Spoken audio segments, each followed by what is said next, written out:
The question that I'd like to begin with, we have seen a lot of exceptional leaders, CEOs, political leaders coming out of Indian origin across the globe. So why do you think we have, what are those qualities that makes Indians exceptional leaders? No, great question, Gaurav. I would say a couple of things, right? What makes Indian leaders exceptional is they're Indian, right? So, what is Indian? What is Indianness?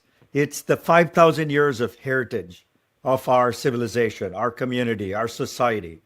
It starts with that, right? We have such a rich legacy of everything from scriptures to so many other things that have come out of our lives. I think that cannot be replicated. Then the second thing you got to look at is you go below the surface a little bit and say, okay, I accept that, but what does that mean? That has manifested itself in how we are brought up.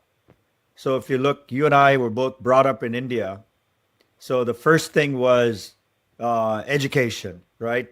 We all had to get educated. We had to study. We had to do all these things. And that was number one, and everything else was number two. So the ethic, the work ethic, the hard on education was number two. Second, the family itself. The family infrastructure in India is quite unique in that it's not just mother and father. You have an extended family. A lot of times your grandparents are living with you, your aunts and uncles are living with you. And just that whole environment is so different than you would face in Europe or here in the US, in San Francisco, where I live. Very, very different being brought up in that extended family, the love and sharing and support, I think is another thing.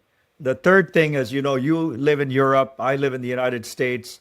Divorce rates are extremely high. 50% of marriages result in divorce. What does that mean for children?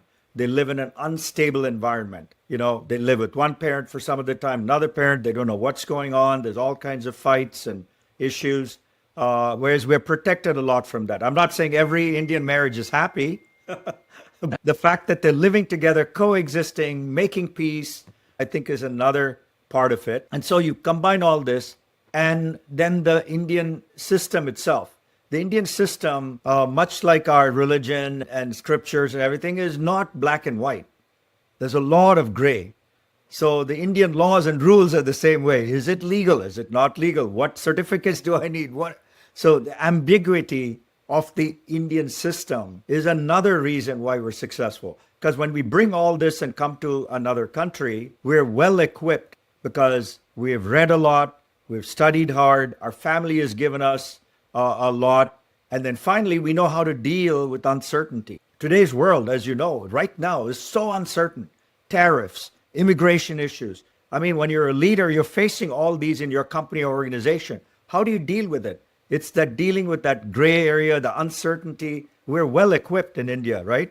You go to a store and the guy goes, I need 6 certificates. You don't know how the hell to get it. And you're quickly navigating and saying, I got to do this, I got to do that. And you get it done, right? And we use Jugad and all these things that are so familiar to us. I think you package all that together, and also people who come outside of the country now belong to the top 1% of the 1.4 billion people in India. So keep that in mind as well. So you're getting the cream of the crop coming out of India, going to all these countries. So when you add all that up, you can see why Indians are successful.